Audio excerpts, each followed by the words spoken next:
my preceding speaker, Agatha Marcel, I'd like to say that I have trouble filling out an application form myself. I think most of us do, so please come back. Yes. Next, I'd just like to ask Isaac Missick to please stand up for us. Is he in the room?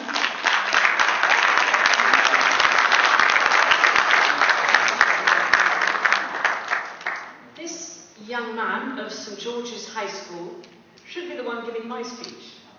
He just won the Junior Achievement National Speech Competition as a member of the TCLGroupLTD.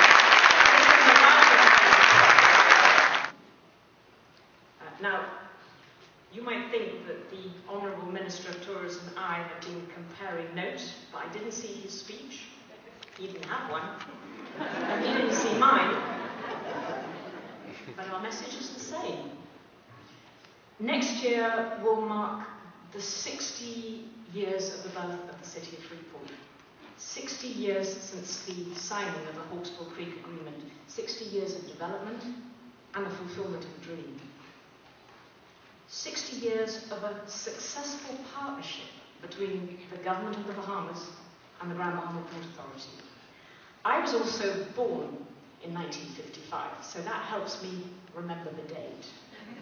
And they do say life begins at 60. Now, after my accident in 1973, my father always said it was the extraordinary support and love from everyone in this community which was pivotal to his decision to spend the rest of his life in Freeport. And what? Right, let's give my father a round of applause too.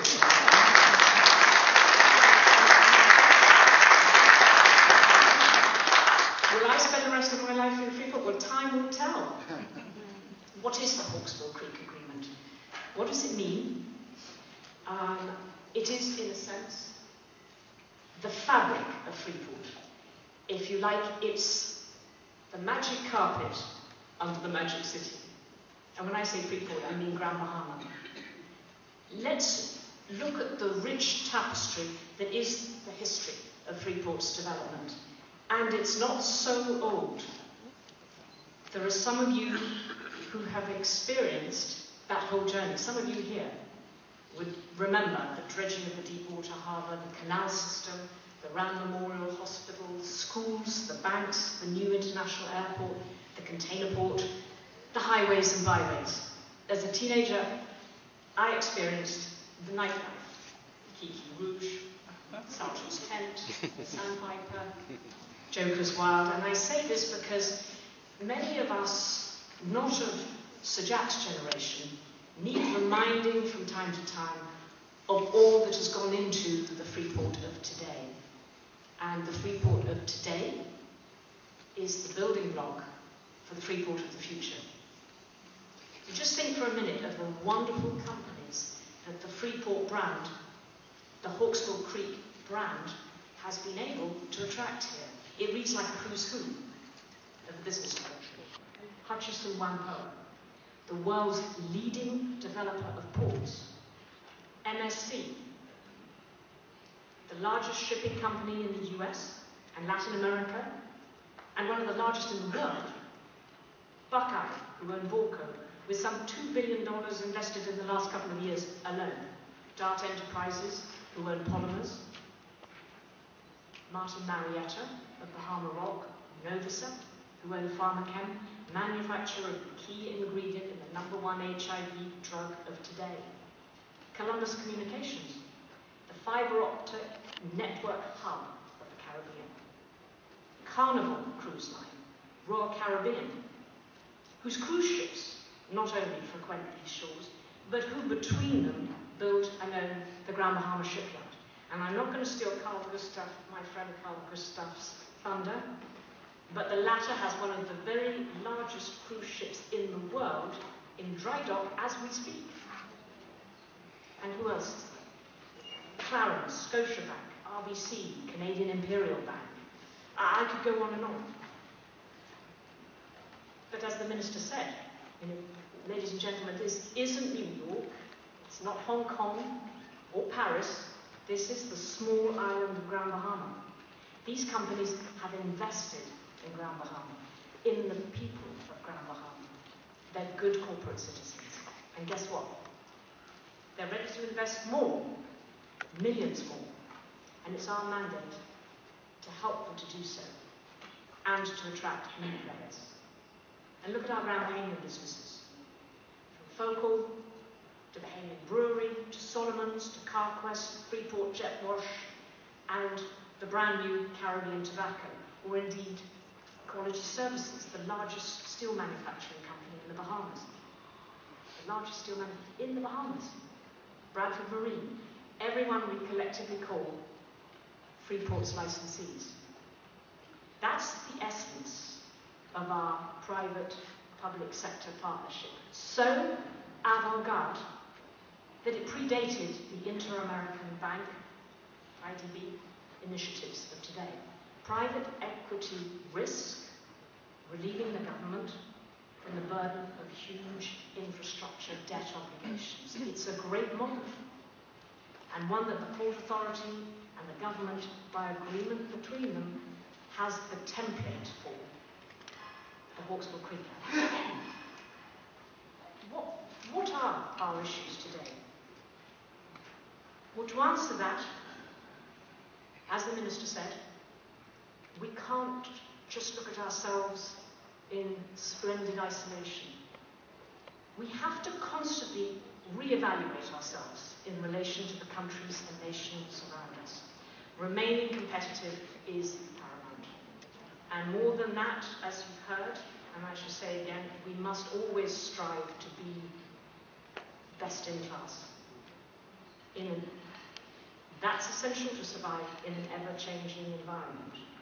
As Mr. Gianluigi Aponti of MSC said, we don't always grow as a matter of ambition, but sometimes our growth is pushed. I've got to stand back from that. Sometimes our growth is pushed by our competitors' new ideas and strategies. So today, with the widening of the Panama Canal, we're experiencing just that. Call it the chase for post-Panamax trading. And here's just one example where we can be best in class. The Mariel Port of Cuba opened just last week, built at a cost of $800 million, with loans from the Brazilian government, built by a Brazilian company. It hopes to accommodate 1 million TEU, 1 million container boxes per year. We already have that. Jamaica is in active talks with the state-run China Harbour Engineering Company to develop a $1.5 billion transshipment port to aim at, and I quote, becoming a global logistic hub for mammoth post-Panamax ships. Ladies and gentlemen, the shipping business is shaping up to be something we've never seen before. Colombia is looking at creating a hub, and a few countries in Central America, including Costa Rica, in addition to Panama and the Dominican Republic. But Freeport is already there. Freeport has it all. Freeport's time is now. We have the location, we have the infrastructure in place, we have the world's leading port operator and builder, and last but by no means least, we have the end user, a willing shipping client to deliver the volume. Success is when opportunity meets preparation. Let's take a look. Let's take a look, a break here, just to see what we have. So, what's on the drawing board? And what are we doing to remain competitive? Well, phase 5 of the container port is one answer to what is happening around us. And I can speak to the ongoing active discussions between the government, the GBPA, Hutchison, and MSC. You heard the Minister refer to those, to galvanize this important next step, which isn't just pie in the sky. It's imminent, and it's being timed by the parties to coincide with the completion of the Panama Canal. So we're talking 2015. For a further 250 million to 300 million of private equity contributed by Hutchison and MSC, not, please note, by the state, as in Cuba and Jamaica, not by spending $1 billion. MSC can double our volume here to 2 million TEUs per annum. And that's not just by the expansion, but by modernization, upgrading, semi-automation, to transform this into a flagship port, to grow Freeport into a first league container terminal, not just a conventional terminal, possibly the most high-tech terminal in the world, and those aren't my words, adding over 200 jobs to the local economy over a 2-year build-out period, and construction could begin this year. And that is thanks to those roundtable discussions. So, ladies and gentlemen, Grand Bahama Island has the tools to be the largest international container port hub in the region. And that illustrates what it means to be best in class. And the beauty of it all is that the money to expand Phase 5, like almost every other infrastructural project within the city of Freeport, isn't funded by taxpayers, doesn't have to be borrowed by the country, and doesn't put a burden on its citizens. So if transportation hubs, and they are the buzzword of the moment, because I think we have a television crew outside with an audience of 3 million who are here just for that reason. If they are growing as fast as the world turns, obvious spin-offs are the shipyard, Borco, Bradford Marine. But the clusters create an ideal environment for the development of new, small and medium-sized Bahamian business enterprises. Opportunities surrounding seaport and airport infrastructure have connectivity to the real estate equation and to real estate development. A healthy port is a healthy free port. And of course, ports and free trade zones are intertwined. So is the Hawkesbury Creek Agreement still relevant today? Yes, absolutely. Again, interestingly, alongside its $800 million port, Cuba has also just invested $300 million in a new free trade zone. It's called the Special Development Zone. And it is so that foreign-owned factories can produce goods for other markets. It's 193 square miles large. Freeport is 230 square miles. Think how ahead of its time, but also think of the competition. Besides Cuba, there's the Cayman Islands. We've all heard of Enterprise City. What stands out on that slide, if you can read it? In a nutshell, they're advertising no tax, no red tape. On Tuesday, just Tuesday this week, Cayman opened Health City. Health City opened its doors to the public, and that complex is planned to have a medical university and an assisted care living community. So everything that Dr. Michael Darwin is talking about, stem cell research, hospitals, of the moment. So the answer is a resounding yes. The Hawkesbury Creek Act agreement is still relevant and very much of the moment. And I'd like to thank my friend, the Minister of Tourism and MP for West End, for getting the issues of the taxes imposed by the government's 2014 budget out of the way from the onset. I'd also publicly like to thank the Prime Minister for the attention he's given to this most critical matter that challenged somewhat the future of our economy. And it didn't just happen overnight. It's been months of discussions between the government, the Port Authority and the stakeholders of Freeport. The Prime Minister has made himself personally available in order for Freeport to move forward. Now, not everyone is able to wade through the Hawkesbury Creek Agreement, but there it is. Here the letter of the agreement is set out, and that's what builds investor confidence, by providing stability, certainty, minimizing any perceived political risk by foreign entities. And then you don't want an investor to lose confidence if they think the so-called magic carpet could be pulled out from under the magic city. But as important is the spirit of that agreement, which is the blueprint for development and our free trade zone, and that must live on.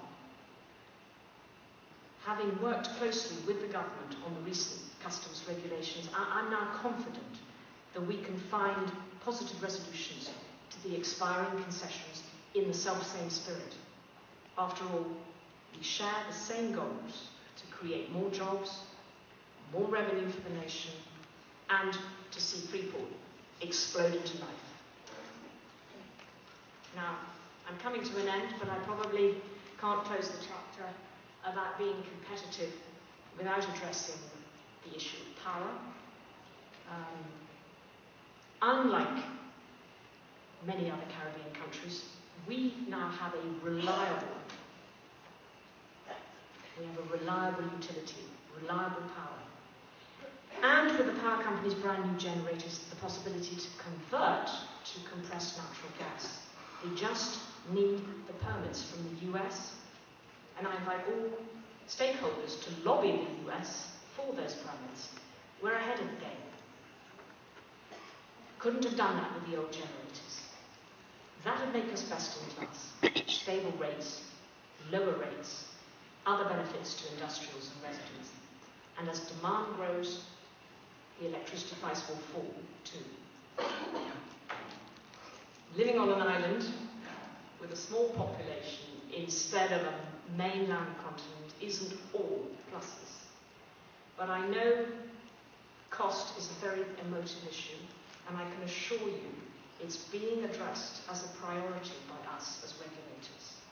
And by the way, in the Cayman Islands, with its enterprise city, electricity cost is 42 cents per kilowatt hour compared to our 35. In fact, as part of the regulatory transparency, we propose to make GBPC performance and efficiency reports available to the Grand Bahamian public. But as you heard the Minister say, we can convene a roundtable discussion so that the whole issue can be examined in detail. We call it a powwow. So in conclusion, the Grand Bahama IC is one where post-Panamax vessels are lined up at the high-tech container port. The Grand Bahama IC is the largest logistics and transshipment hub in the region, with advanced international business centres. I see Grand Bahama as a major second home destination. The Grand Bahama IC has a stem cell research centre, hospitals, pharmaceuticals, and wellness centre. But I leave that chapter to our very own Dr. Darby, our Minister. I see a Grand Bahama being returned to a major golf destination and boating destination, so that's top of our list. I see Grand Bahama as a cultural destination, and you heard the Minister discuss that. I see a green Grand Bahama, and now I'm looking for Erica, and Erica Gates, and our very own Nikira Wilshcombe. I see a Grand Bahama where the opportunities are vast, jobs are plentiful, and our young people want to return home because they have careers right here in Freeport. Next week would have been the birthday of my father. It's 10 years since he died. I wish he were here to see the Grand Bahama I see now. Ladies and gentlemen,